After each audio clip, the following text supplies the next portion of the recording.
Okay, finally I'm set up and ready to go. Welcome to the second half of week 5. In this section, or in this lecture, we're going to start looking at a module called NumPy, which allows you to keep track of tables of numbers, typically, and do very convenient and very efficient arithmetic and linear algebra and statistical kinds of operations with these tables. All right, so let's dive in. NumPy is one of many.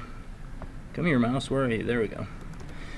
NumPy is one of many modules that are not technically built into to what's it called that we're learning? Python. These are not technically built into Python the way list and dict and set and tuple are, but they are assumed to be available. They are widely available. And when you installed Anaconda, before the course got underway, part of what Anaconda does is to go out and install all of these additional, or most of these additional modules that you might be interested in using. NumPy is for n-dimensional arrays, statistics, linear algebra. Pandas, which I may touch on it very briefly in the last lecture. It sort of takes the next step up from NumPy, whereas NumPy is pretty much strictly in terms of tables of numbers.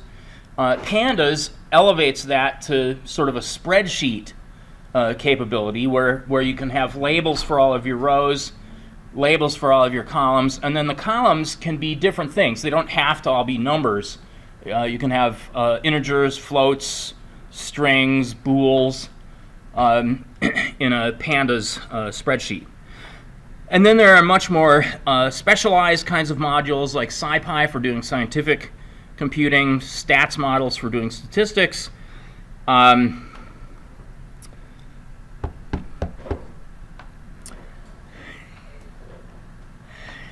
something whose name I've abruptly forgotten for doing machine learning kinds of stuff. TensorFlow, yes, and on. So we are in here just kind of at the tip of the iceberg in terms of learning the stuff that's available in the so-called Python ecosystem. All right, well, back to NumPy.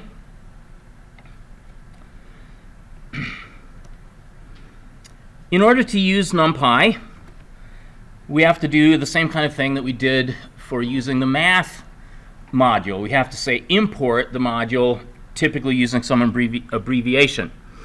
And the most common abbreviation people use for NumPy is NP. In fact, if you start flipping through books about Python, they'll often just use NP as the module name without even bothering to explain what that means. So when you see NP, that almost certainly means NumPy. If you want to see results stored in NumPy matrices, there's a complicated and horrendous and exceedingly powerful plotting library that's part of the Python ecosystem called matplotlib. And we might want to use the pyplot subpart of that, so we can import matplotlib.pyplot as plot. Wow, that almost sounded like English. Okay, so I'm going to start out by doing those two things. I'm going to say import NumPy as NP. And, all right, now, okay, so NumPy is large and my laptop is slow, so you may have noticed there was a distinct pause there between when I hit my enter key and when I got another shell prompt. And I'll say import matplotlib.pyplot as PLT. Yes? It's not working. Are you using a Mac? And okay, so that may be It may be, and you had trouble installing Anaconda, is that right? Or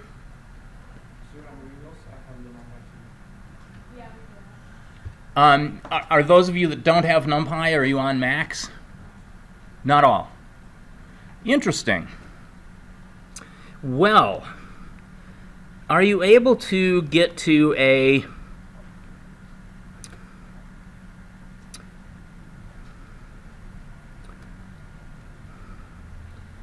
Are you able to get to your Anaconda shell window, or if you're on a Mac, are you able to get to some kind of terminal? Try, if you have installed Anaconda, try installing NumPy by saying conda install NumPy and see what happens. Deprecated and will be removed in future release. Okay, so that applies to conda itself. Conda is an installation tool specific to Anaconda. And I am puzzled why I got this warning and nothing else is happening. All right, so if you're getting a warning and nothing else is happening, you can try saying pip install NumPy.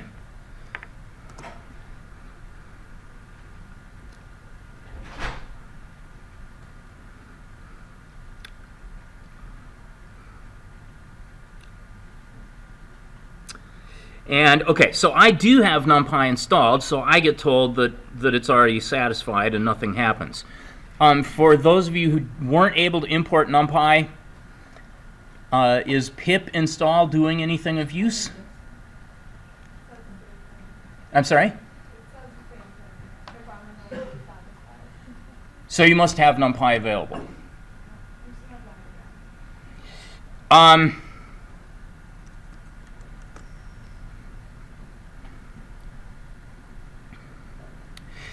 Now, okay. So NumPy with capital N and capital P is the official name of the package, but it's not the name of the code file. The code file's name is NumPy, all lowercase. So make sure that when you import NumPy that you say import NumPy in all lowercase as NP. Any progress happening?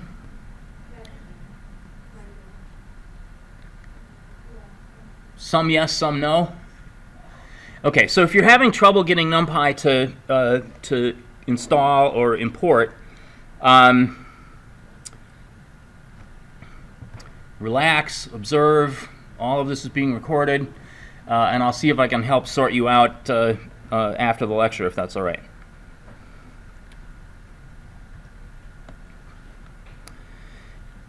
Okay, so the primary data type, the NumPy,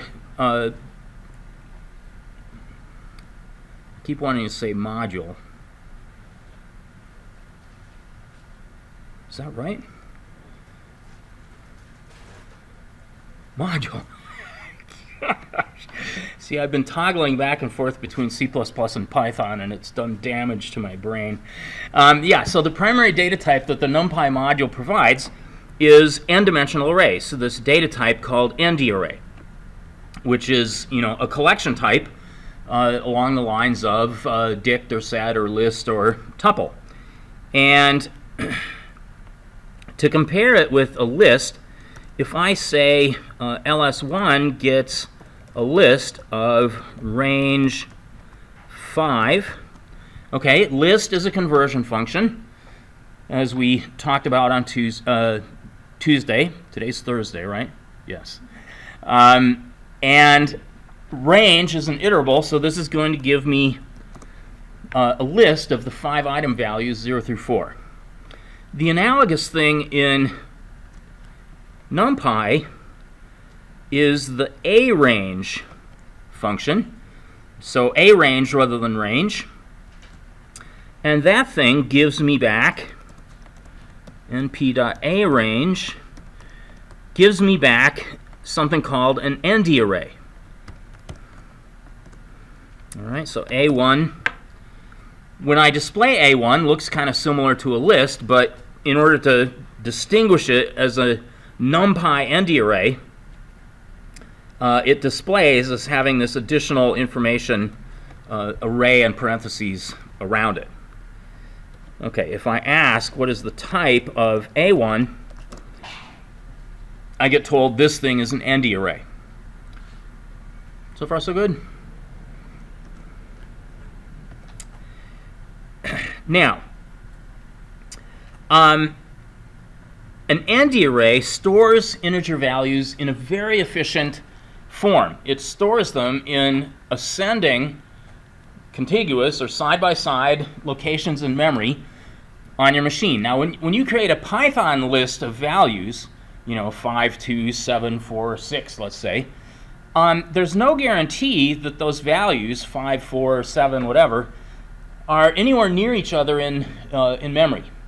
And so it can be slow to access those values and do computations with them, and let's say put back some modified values, if those things are in different parts of memory.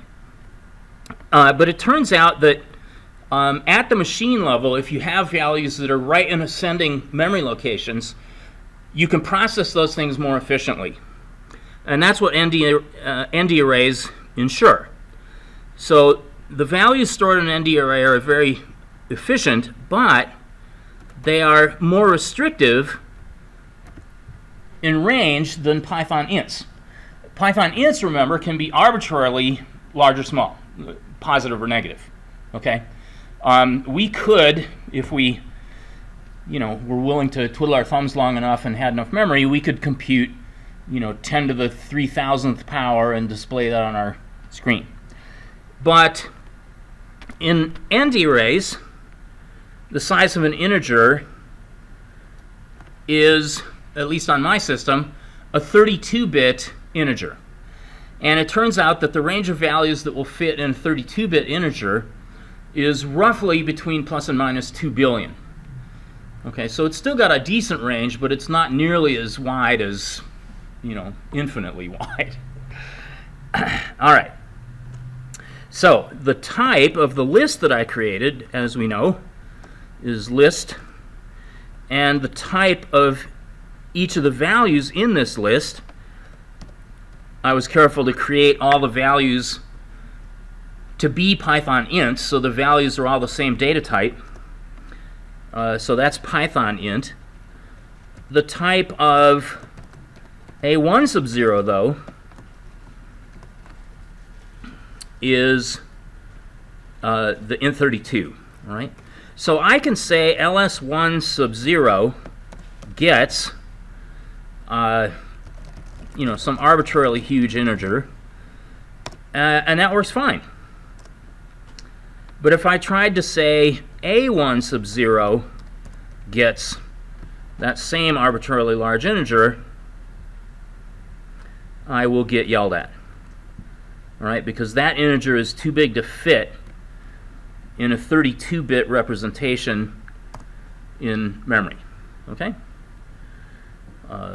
Integer too large to convert to a C language long. In the C language and the C++ language, integers on modern systems are equivalent to so-called long integers, and they're 32 bits in size. Yes? So why do we then say that NumPy arrays are more efficient if they can store something as long as this number? I say they're more efficient in that you can process the values in them more efficiently.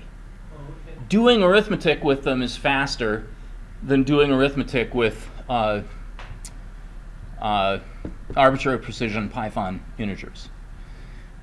So when I say efficiency here, what I mean more efficient in terms of the amount of memory that's required and in terms of the amount of time that it takes to do calculations. Processors have directly built into them instructions that are able to do addition, multiplication, subtraction, division of 32-bit integers. So if you say that you want to compute a value in an ND array plus another value in an ND array, on your processor that's a single instruction and it's really fast. But in Python, if you have arbitrary precision integers, you can do addition. I can say ls1 sub 0 plus, some other arbitrarily long integer, and wow, that happened immediately. No, it didn't. It took thousands of times longer than adding a 32-bit integer to a 32-bit integer. It looks immediately to me because I'm a really, really slow human being. And if you're processing, like millions of observations of temperatures or millions of observations of financial records or whatever, then the difference between nanoseconds and milliseconds, or nanoseconds and microseconds, that's going to add up and be a really huge difference. Is everybody convinced? What is there a way of expanding the bit size? I'm sorry? Is there a way of expanding the bit size from 32 to, say, 64? There is. You can say this. You can say, let me create A1A. A164, let's say, is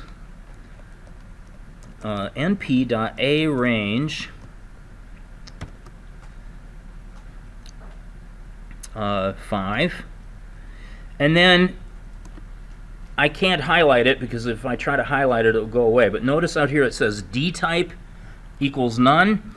That means dtype is whatever the default is based on the fact that I gave an integer 5 here. It's going to choose 32-bit integers by default.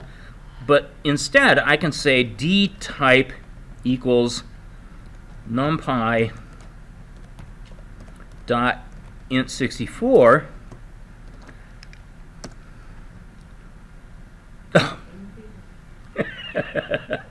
Not numpy. I have to since I imported numpy as np, I'll have to say np.int64.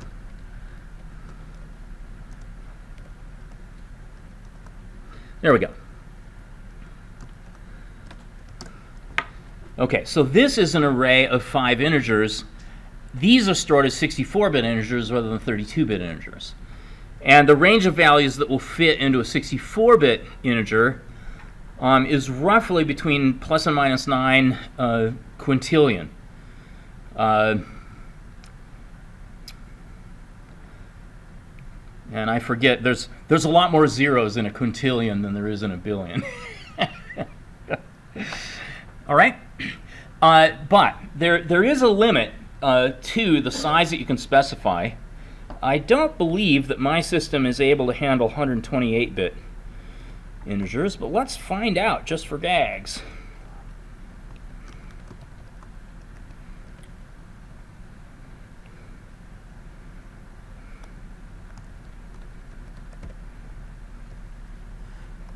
No. Okay, so on some really monstrous computers, you might have a version of Python that supported 128-bit integers rather than merely 64-bit integers. Any other questions so far? Okay. So I already demonstrated this next point. The limit that you can fit into a 32-bit integer is roughly between plus and minus 2 billion. So when I said A1 sub 0 gets this huge value, I got yelled at. But I can say A1 sub 0 gets, now I know that it's 2,100,000,000 in sum is the maximum. I haven't memorized all 10 digits though. All right, so this will work. But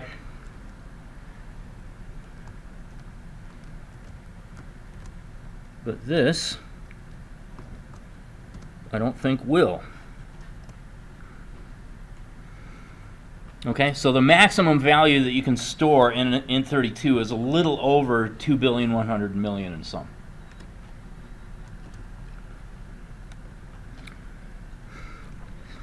Of course, this affects how exponentiation is handled. If I compute 2 to the 31st power, that is the maximum positive value that you can fit into 32 bits, and then the other bits are for negative values. But actually, if I attempted to store this into A1 sub 0, it would be one value too high. All right, so if I say A1 sub 0 gets this value, it's still not going to fit. It's one value too high. If I say A1 sub 0 and one less than that, it'll be fine. Okay, so that is literally the maximum integer value that will fit into a 32-bit integer.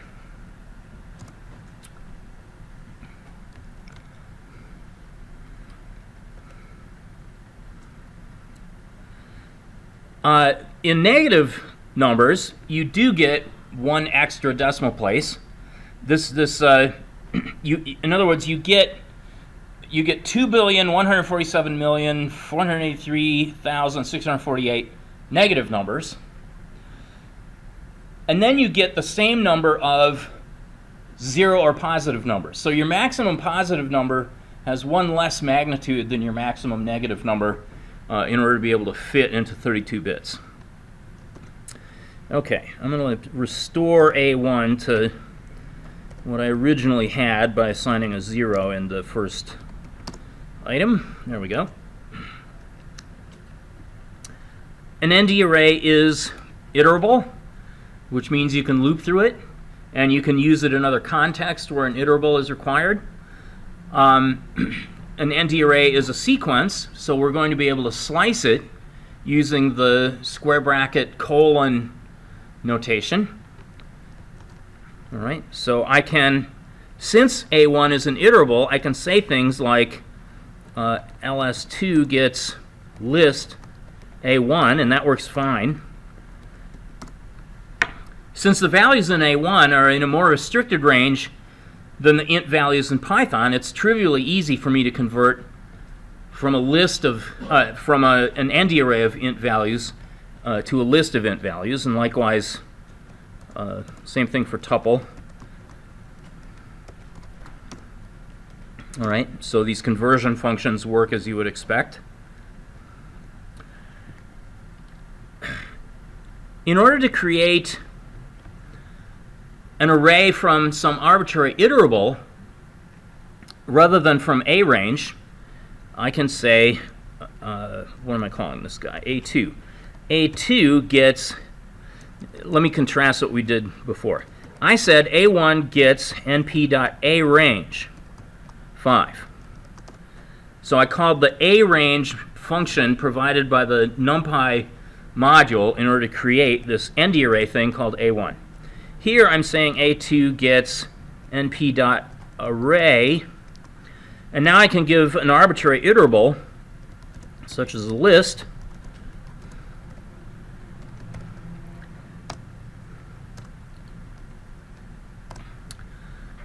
to construct my ND array. All right, so now I have an ND array containing 42819. I can combine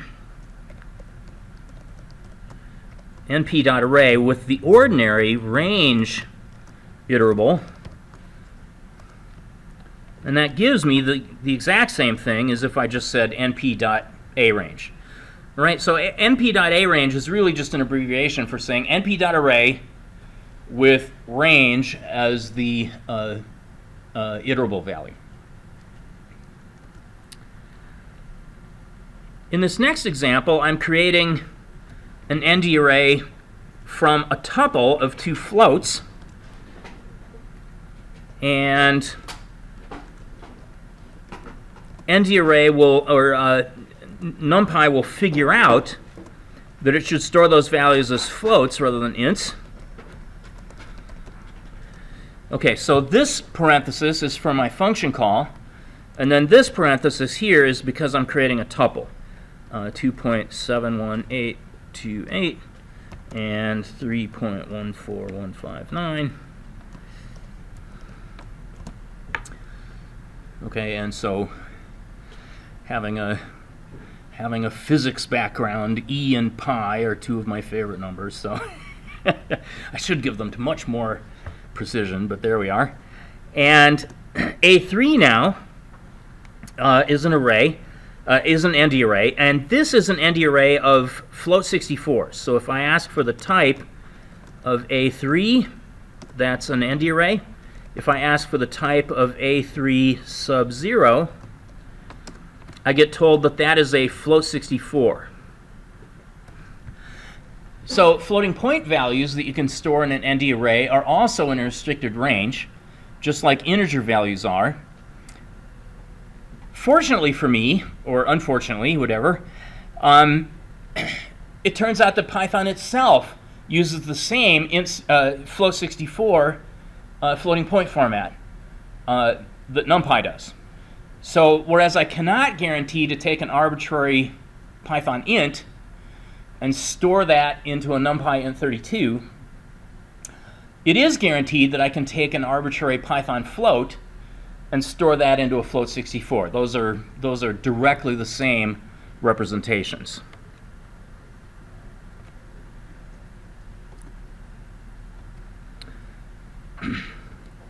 Okay, now in a list you can have items of different data types. You could have a list of mixed ints and floats and bools and none and stirs and so on. It turns out that an NdArray, and again this is for execution time efficiency, to make processing an NdArray as efficient as possible, every single item has to have the same data type.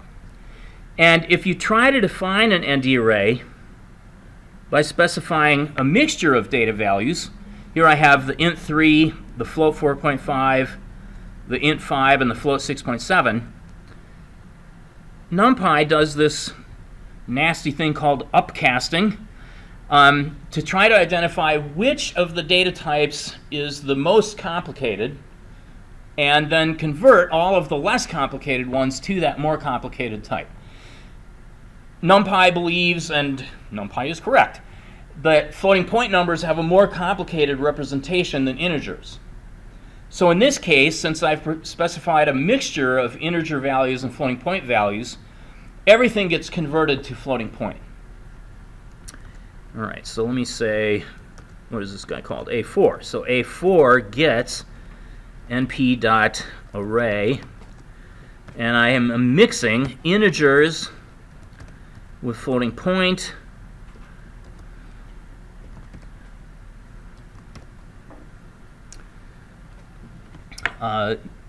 For efficiency reasons, NumPy doesn't like that, and so everything is converted to float 64. So where I specified 3, I actually have 3.0, and where I specified 5, I actually have 5.0. And each value in here, A4 sub 0 is a float 64, A4 sub 1 is a float 64, and so on. Good? Okay, so the values we put in an NdArray have to be in, are in a restricted range to make accessing them much more efficient. And they also all have to be the same data type. Now, using NdArrays, when I do arithmetic, I get arithmetic. Whereas if I have a list and I do, quote, arithmetic, unquote, like plus and times, I actually get concatenation or repetition. So here's my list ls1. Oh, let me restore this to sanity. ls1 sub 0 gets a 0. So here's my list ls1. If I say ls1 plus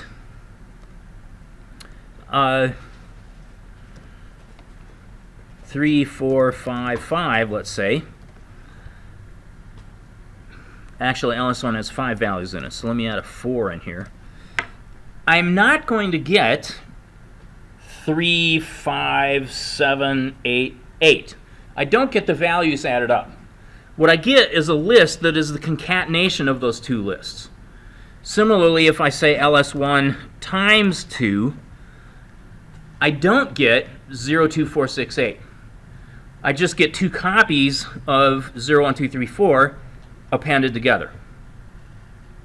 And it's not legal at all for me to say LS1 plus 9.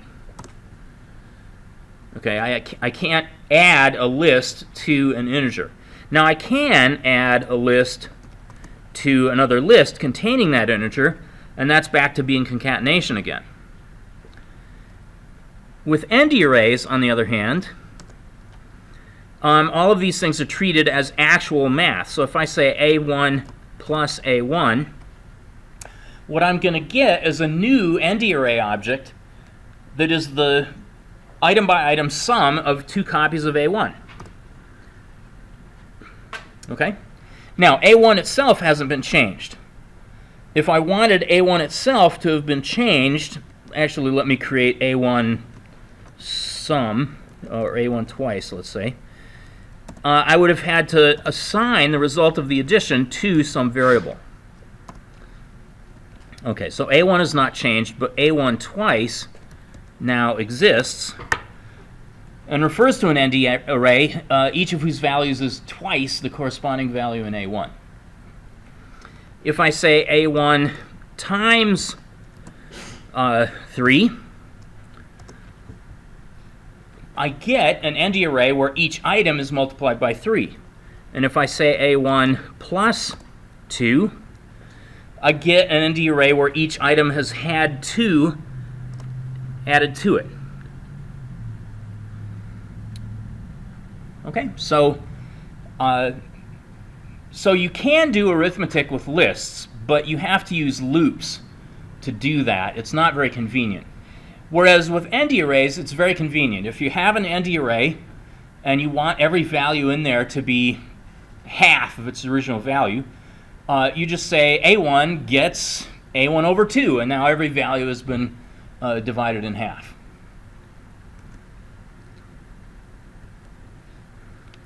Okay. Well, an ND array is a sequence, as I said. So we can use slice notation. However, unlike a list, where when we use a slice we get a copy of part of a list, in an ND array what we do is we get what's called a view or a window on just a part of the underlying ND array. All right, here is LS1, 0, 1, 2, 3, 4, and it has an ID. Right? If I say LS1A gets LS1 1:3, I am using slice notation to get just a slice from LS1. I'm getting from item sub 1, which is the second item, up to but not including item sub 3, which is the fourth item. So I'm getting the second and third items, the sub 1 and the sub 2 items. And that is an unrelated object. If I say LS1A sub 0 gets 9, that changes LS1A, but it does not change LS1. They're completely independent of each other. So a slice of a list is a copy of part of a list. But that is not true with an ND array. Here I'm saying A2 gets np.arange 10. All right, so A2 is an ND array with the 10 values 0 through 9. And if I say A2 sub, let's say 2:6, that's a slice from item sub 2 up to but not including item sub 6. So in other words, it's a slice showing me the items whose values are 2, 3, 4, and 5. But this is not an independent copy of that part of the ND array. It's actually just a reference or a view or a window onto that underlying part of A2. So if I say A2 sub 2:6 gets 8, I guess we're using minus 8 on slide 14, that does actually change A2. Okay, so each of the items in A2 from A2 sub 2 up to A2 sub 5 is getting changed to that scalar to that scalar value minus 8. All right. So that's an important thing to keep in mind as an important difference between how lists work with slices and how ND arrays work with slices. If I do want to have an entirely separate copy of some portion of an ND array, I have to use my .copy method. All right, so let me say A2B gets A2 sub colon 4 dot copy. Okay, so A2 sub colon 4 means the same as A2 sub 0 colon 4, and so it's going to be item subs 0, 1, 2, and 3, but not item sub 4. So we're going up to but not including item sub 4. And the copy method means that A2B is completely independent of A2. If I change A2B sub 3, well, let me use minus 1 instead. Okay, the last item of the ND array, A2B, is A2B sub minus 1, and if I change that to 2, let's say, that alters A2B, but it doesn't alter A2. Okay, so if you do want to get just part of an ND array and you want to treat that part as independent of the ND array, you need to use the .copy method to do that. So far, so good?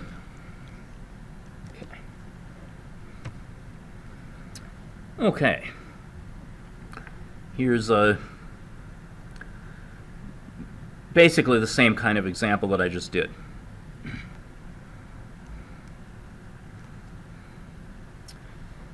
Except I just noticed that this example in the notes is wrong. So I'm saying here A3 sub 0 up to but not including 4 is minus 8, and then I'm showing you that all these values are changed to 8.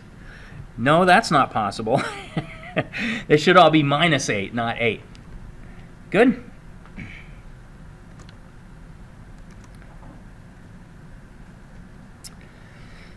Okay. Now, yes? So does that mean when we slice an ND array, we can't store it in a new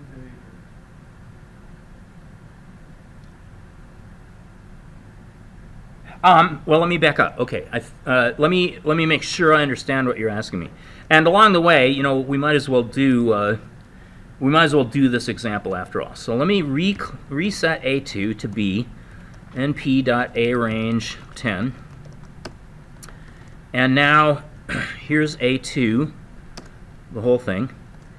And here, if I say A3, A2A gets A2 sub 2:6. I think this is the question that you're asking me. Can we have a variable that refers to a slice? Is that right? Having a variable that refers to a slice is fine. However, that variable is not independent of A2. If I say A2A sub 1 gets 15, now A2A reflects the fact that I changed the sub 1 item of A to A to 15, but that also changes A2. Okay, because even though ATA is a different variable from the variable name A2,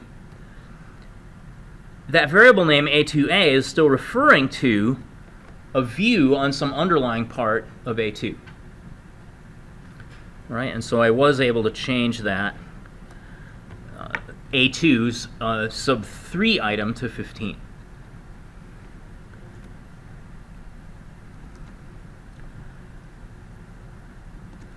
Okay, in fact, if I say A2A subcolon like that, okay, now there's a slice of all the items, and if I say minus 8 here, gets minus 8, minus 8. Okay, A to A subcolon is a slice of the whole thing. It's a slice of all of A to A. And what I'm saying is I want to store minus 8 into each of the items in A to A, and that works fine. A to A now contains minus 8s, but so does A2 contain minus 8s. Any other questions about this slicing stuff?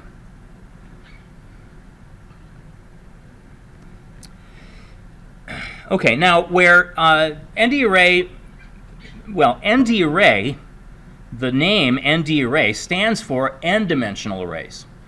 And so far we've only been looking at one-dimensional ND arrays. But let's take a look now at a two-dimensional ND array. And I foolishly don't have this list of lists typed in, but I can create that very quickly.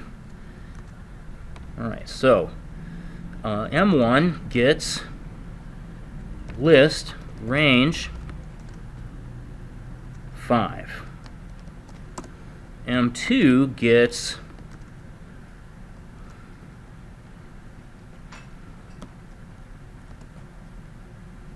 I for I in range 3. So M1 is 0 through 4, M2 is 0 through 2, and I want to, oh, sorry, I need to say M2 gets I times 3 for I in range 3. And now I want to say M2 plus gets, and I want M2 to have a 3 and a 0 on the end, correct? I want 369. I'm making all kinds of mistakes. I don't want 036. I want 369. So M2 range 1 comma 4. See, aren't comprehensions easy? Okay, so M2 now contains 369, and I would like to have a 6 and a 3 following that, so I'm going to say M2 plus gets, well, let me show you what I'm going to append. If I say M2 sub from 0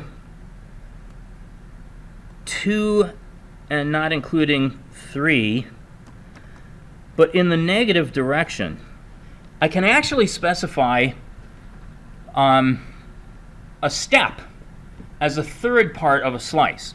I don't believe I've shown you that before, but M2 sub 0 colon 3 means the sub 0 item, the sub 1 item, the sub 2 item, but I want them in reverse order. So I'm going to say minus 1.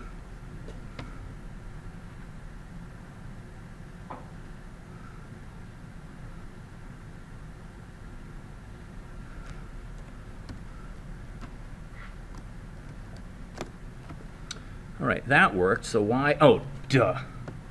Since I'm asking them for them in reverse order, I have to specify the beginning and the end in reverse order. So I'm going to go from sub 2 down to, but not including, sub minus 1, in minus 1 order.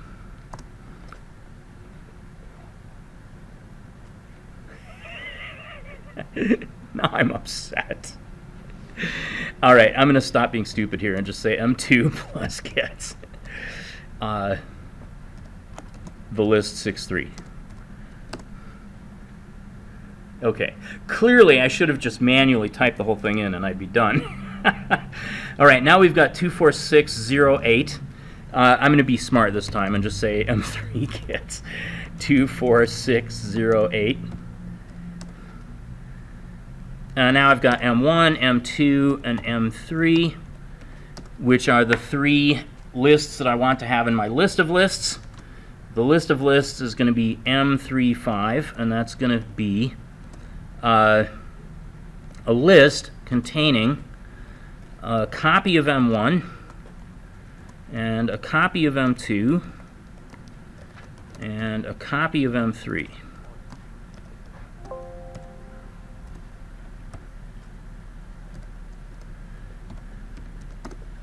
Yay! Now I have my list of lists.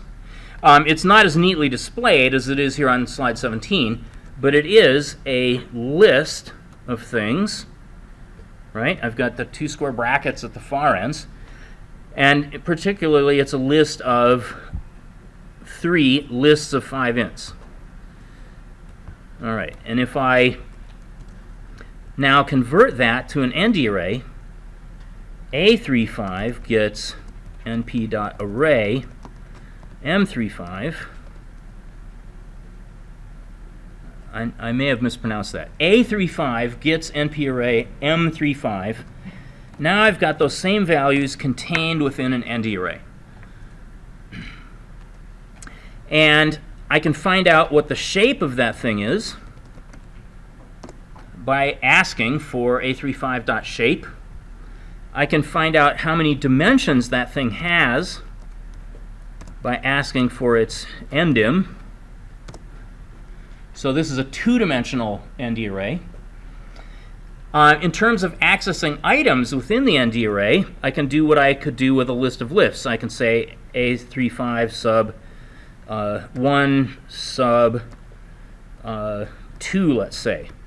Now sub 1 sub 2, all right, sub 1 should be the middle row, and sub 2 should be the middle column, so I should get 9 as my value from that. Yeah. So far, so good?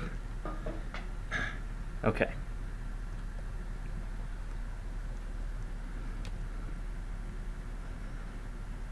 There are also several functions that I can use for building ND arrays from various formats of files. And here I need to download this observations file. Maybe I can steal it from a previous execution of my course. So give me just a second here to figure out where that thing might be hiding.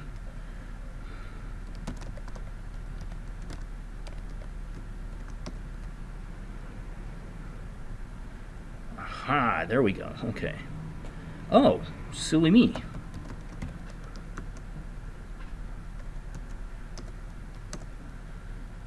It is there. I was smart. I did put it there. All right, so I do have it here. And I should then be able to just read that thing in using the gen from text function. Now, the gen from text function is quite smart. You give it a file name as its first argument, and then as a keyword argument, you can specify a delimiter character for that file. And my observations file looks like this. I didn't put any names in here, so let's you know, so this is anonymous patient data at some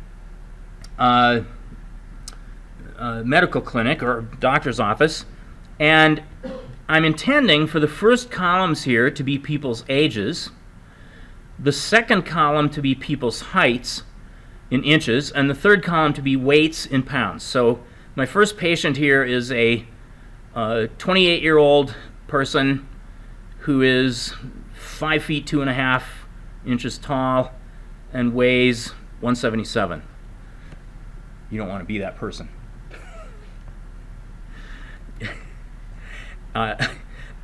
My own personal weight is much higher than anything on this list.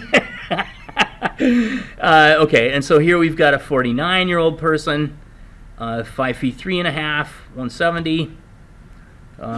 Where's a tall person? Here we've got somebody who's really tall, 23-year-old person, 6 feet 5 inches tall, weighing 208. That person's probably really skinny. Anyway, just data to work with. So now let me say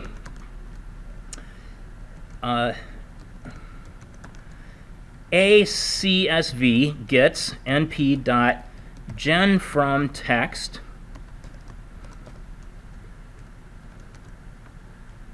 observations .csv with a delimiter equal to comma.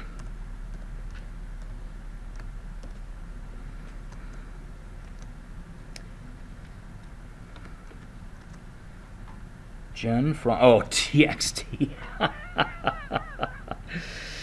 Ah, well. So there's no E in text, apparently.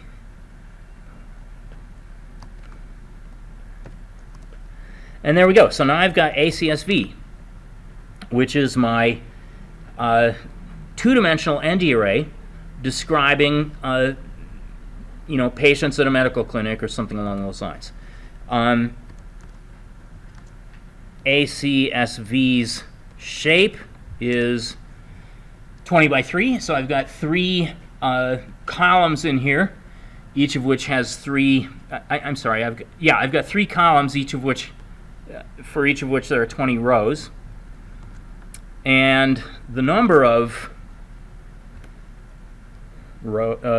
dimensions, of course, is 2.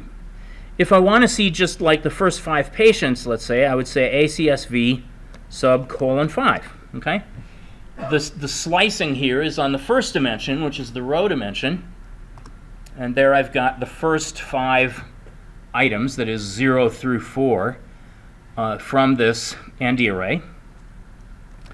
I can save this thing to a file by using save text rather than gen from text, and here I give 3 arguments.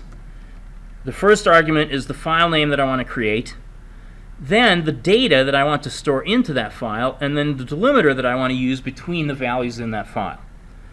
Now, here, maybe this doesn't look like much because I'm reading in a CSV file and I'm writing out the same data to a CSV file, but remember that any ND array that you have sitting around in memory, you could write out to a CSV file. It doesn't have to be something that you previously read in from a CSV file.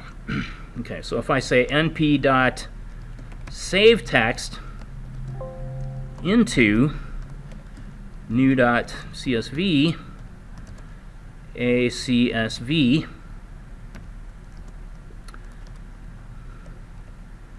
delimiter equals comma, well, good. I didn't get yelled at. I didn't get an error, so it must have worked.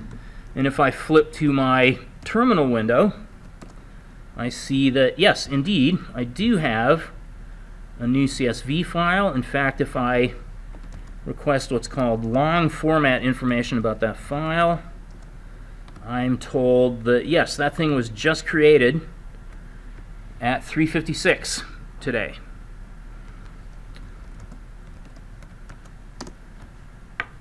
Now, the output looks a little ugly here because it wrote out 16 decimal places of precision, whereas the input only had 2 decimal places of precision. So there's more options that I could use to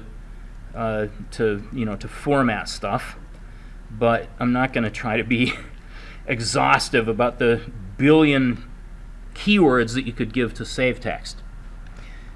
Everybody okay with this idea of sucking in and then writing back out a CSV? Yeah. What if the file is already there? Will it be overwritten? It will be overwritten. You won't be asked. So if I did the same thing again, and in fact, let me do a slightly modified version here. Now, ACSV is my ND array. I can get a slightly different ND array by requesting a slice of ACSV. So I could say, I only want to see the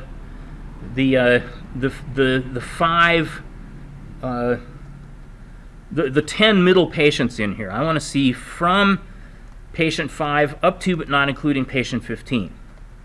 How do we do the slicing for columns? Let me finish this and then catch up with that. That's a good question. Okay, so I didn't get any error message. I didn't get any warning. And new.csv was overwritten. Okay. If I ask for a word count of the lines in new CSV, I get told there are 10 lines in new CSV, as opposed to 20 that there were the first time. Okay, so creating a file from within a program is potentially dangerous. You have to make sure that you didn't want the file that was already there. Let me show the business of slicing on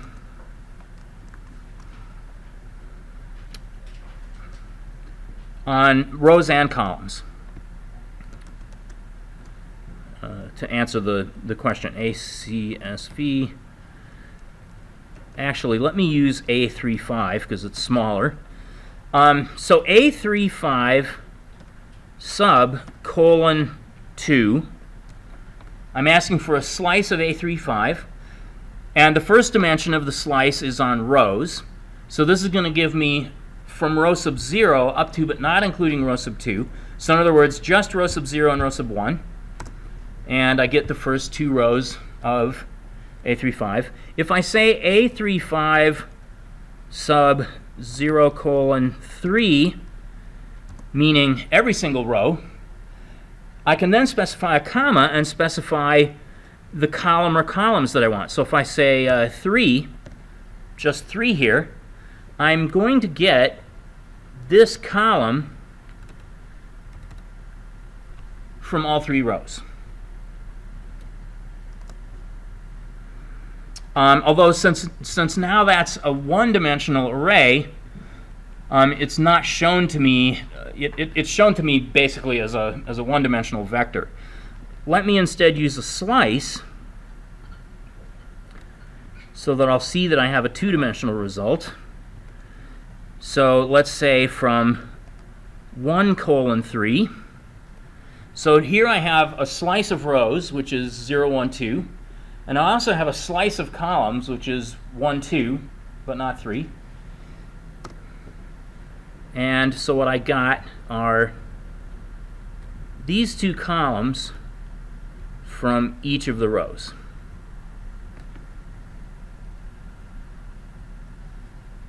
Okay, so in general, you give your ND array variable name, and then square brackets, and then you specify row, comma, column. Now the row might be just one row, or it might be a slice of rows. And the column might be just one column, or it might be a slice of columns.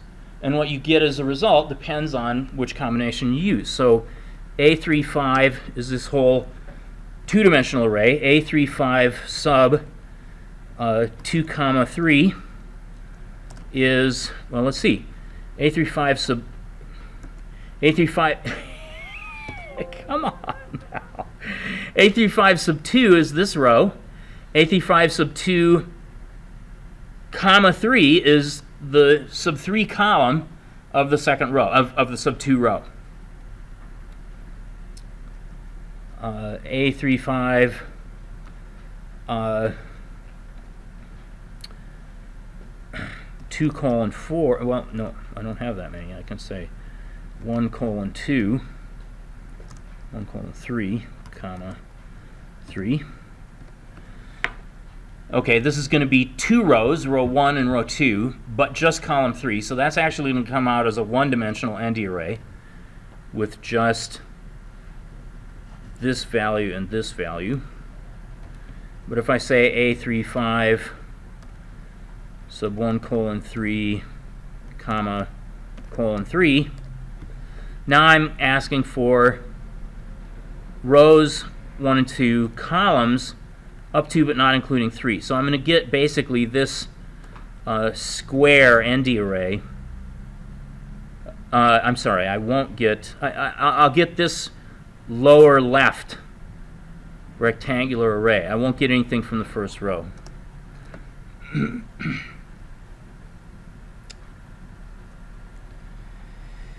Who in the world cares? Well, very often if you're reading data that you didn't produce yourself, there is going to be a lot of excess information in that data that you don't care about. You know, if you read in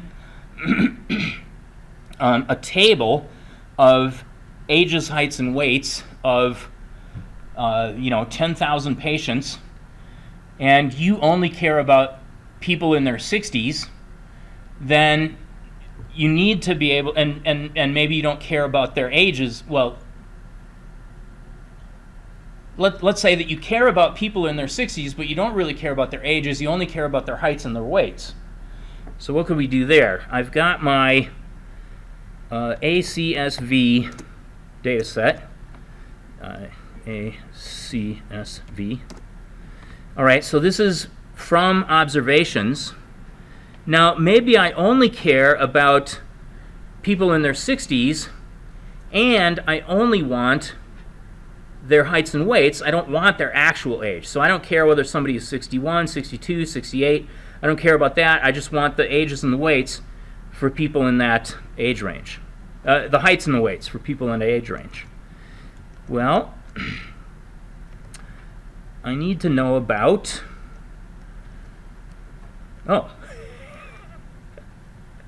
I need to know about something we're going to talk about next Tuesday at the beginning of class, but I'll just do it here anyway.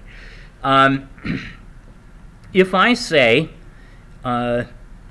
ACSV, this shows me all of my observations. If I say ACSV sub 0 is greater than or equal to 60,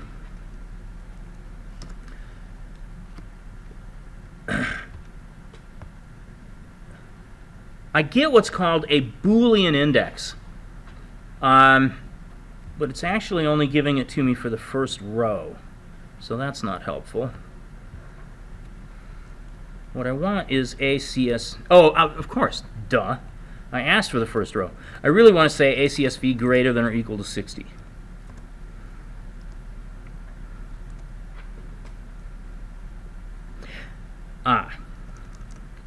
ACSV all rows, ACSV all rows, columns sub 1 and 2. Okay, so that's eliminating the age column, but I want to get that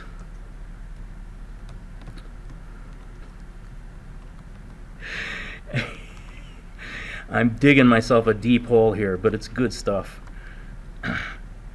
Okay, so you see that I got columns I'm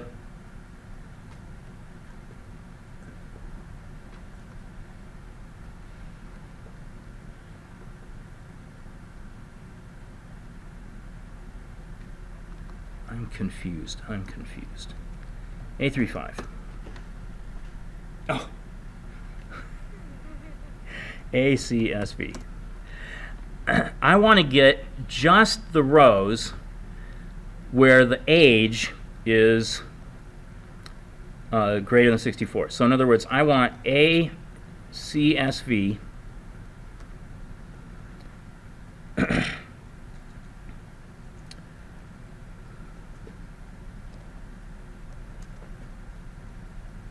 all rows, first column, greater than or equal to 60. There we go. Okay, so ACSV colon means give me all the rows. Sub-zero means only give me the first column. And so that's going to be, if I just see what that list is, ACSV colon comma 0, that's a list of, that's an ND array of just the ages. If I then say I want to look at that ND array and identify only the ones that are greater than 60, I discover that I have true, true, true, true for 4 of those rows. But all of the other people are less than 60 years old. If I now apply that Boolean test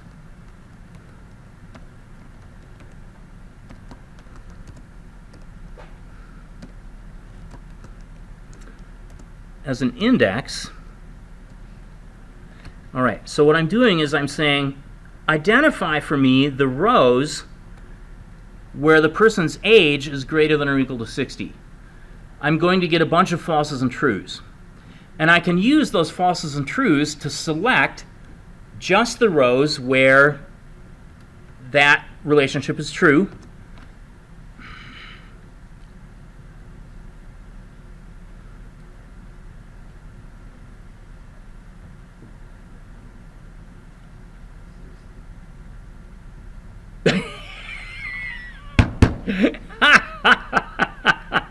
Thank you. Yes, I was in a panic there. I thought, nah, that works.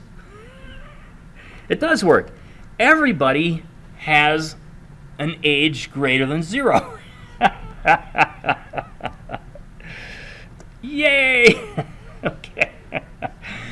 All right, so this is an example of what's called a Boolean index, and it enables me to select out just the part of the observations where the value in the first column is greater than or equal to 60. And then if I say, well, I really only want the heights and weights, I don't want the ages after all, I can continue processing this. I can say, all right, here are the age, height, and weight for everybody whose age is greater than or equal to 60, but I only want from all those rows, columns from 1 up to but not including 3. Okay, and I know that looks very long and complicated, but it's just, using building blocks. ACSV sub colon comma 0 means every row, so colon gives me every row, that's the slice of every rows. Comma 0 means just give me column number 0. If I then compare column 0 for greater than or equal to 60, what I get is rows where all the values are either true or false, depending on whether the person's age is greater than or equal to 60 or not. Okay? If I then take those Boolean values and use those as an index into ACSV, that subselects the rows where the first column is greater than or equal to 60, and I get a reduced ND array from that. And then I can further say, all right, I want all of those rows, so I'm using colon again, but I only want the sub 1 column and the sub 2 column. So I say 1 colon 3 to get just those first 2 columns.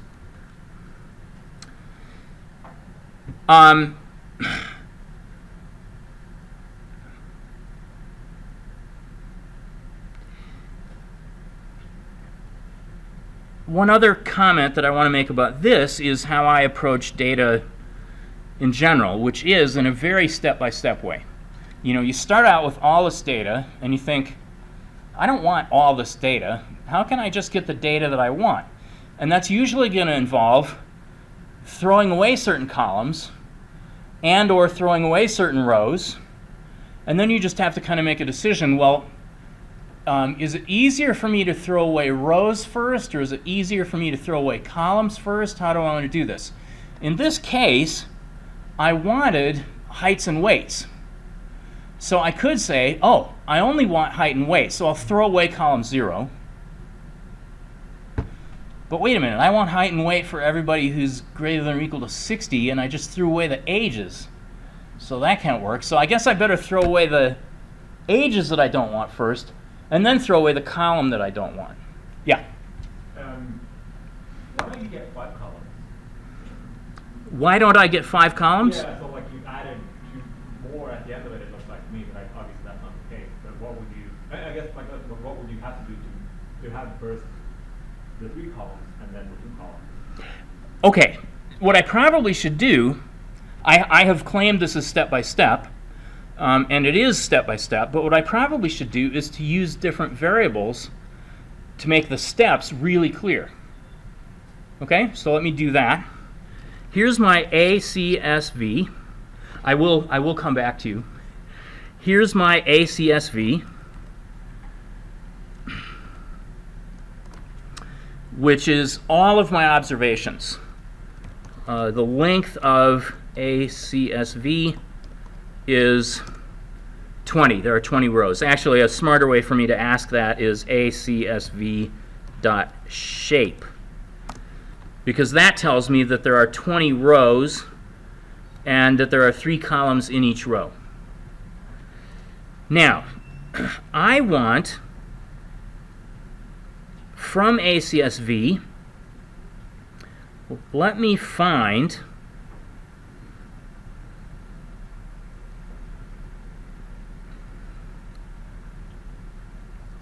col 0 GE60. Oh, that doesn't look very good. That looks like co 10, but I promise that's an L. Let me uppercase it. COL 0 GE. All right, so col 0 greater than or equal to 60. That is going to be ACSV, all rows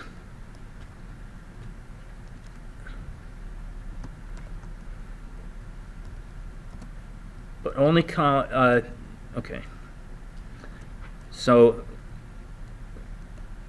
col 0 equals ACSV colon 0. Right? That means all rows but just column 0. So col 0 is now those values, just the values in column 0. Now I'm going to say bindex for Boolean index equals, no, now I want to say col 0 greater than or equal to 60 test equals col 0 greater than or equal to 60. So for every value in col 0, I'm going to compute either true or false depending on whether that value is greater than 60 or not, greater than or equal to 60 or not. And so here is my col 0 greater than or equal to 60 test. And let's see if it makes sense. I've got a true here, which matches that value, matches this value. And then I've got 2 that are not 60 and 1 that is, so that's this value. Then I've got 2 more falses and a true, so that's this value. And then I've got 1, 2, 3, 4, 5 falses. 50, 23, 29, 59, 26, and then this value. So I now have my Boolean ND array where the value is false for everybody whose age is less than 60 and true for everybody whose age is greater than or equal to 60. So now I'm going to say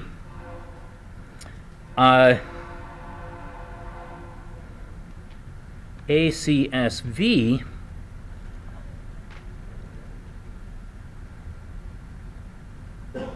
and I'm I'm using that as my row index. Col 0 GE 60 test. All right, well that step may not be very obvious, so let me try something that might be. If I say ACSV, and then as an index I give true, false, true, false, true. I'm too lazy to type 20 values, so I'm going to just say times 4. Okay, so here is an iterable, a list, with 5 values. True, false, true, false, true. I'm multiplying that by 4, so I get a list of 20 values. True, false, true, false, true, true, false, true, false, true, true, false, true, false, true, and I think another one. So when I use that as an index into ACSV, I'm going to get 60% of the rows. I should have exactly 12 rows here. All right, true, false, true, false, true should give me 3 rows and leave out 2, so this should be 12 rows. In fact, I'm too lazy to count that as well, so let me do this instead. Let me say this dot shape, and yes, I have 12 rows and 3 columns now. But instead of hard coding true, false, true, I'm going to say ACSV col 0 greater than or equal to 60 test, which is my actual falses and trues depending on the person's age. And now I have 4 rows. All right, so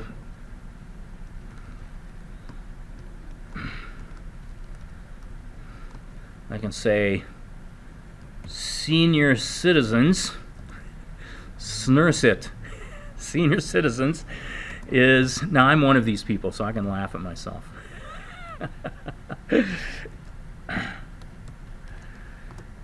So SNRSIT is just the senior citizen. Actually, this is still a view. I've got views on things going on here. And what I want to do now is to take the senior citizens and just ask for columns 1 up to but not including 3, which will get rid of the age column, which will, oh, no. I'm sorry, the first index is rows, of course, SNR sit. I want all rows, but only columns 1 and 2. And so there I have the heights and the weights of my people whose age is greater than or equal to 60. And what I did back up here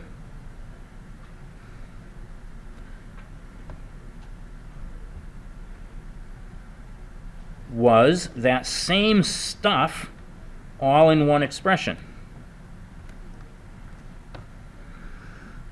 Okay? I first asked for column 0 in ACSV. I then asked for true and false values depending on whether ACSV sub column 0 was greater than or equal to 60.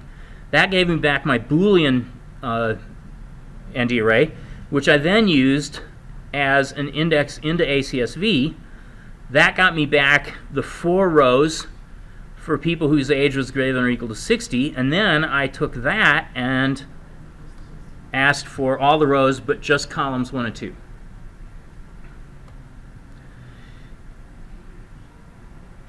Questions?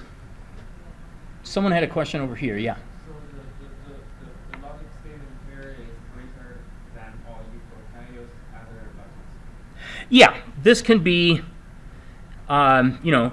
equal to, not equal to, I mean, not greater than. only arithmetic, like Can you use logical operators and or not and so forth? and or if something like that. Yes. and I will show you on Tuesday. I've already shown you stuff I shouldn't have shown you today because it means I won't be able to get to everything I was going to show you. But other question? Just, please could you share the observations as on Canvas? It is on Canvas, I'm pretty sure. Let me check that.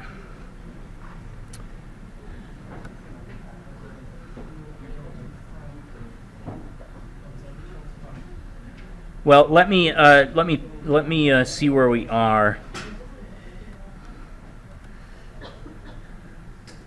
All right.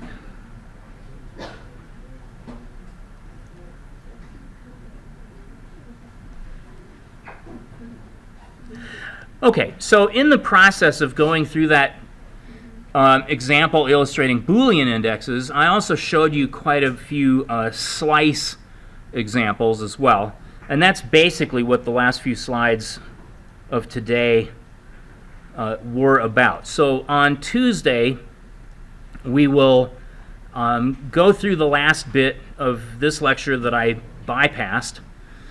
And we'll also have a heads up on the Boolean index stuff that I'm going to show you officially on Tuesday. And so by the end of Tuesday, we should be fine and all back into place. Okay, so I will see you Tuesday. And let me double check that that file is there.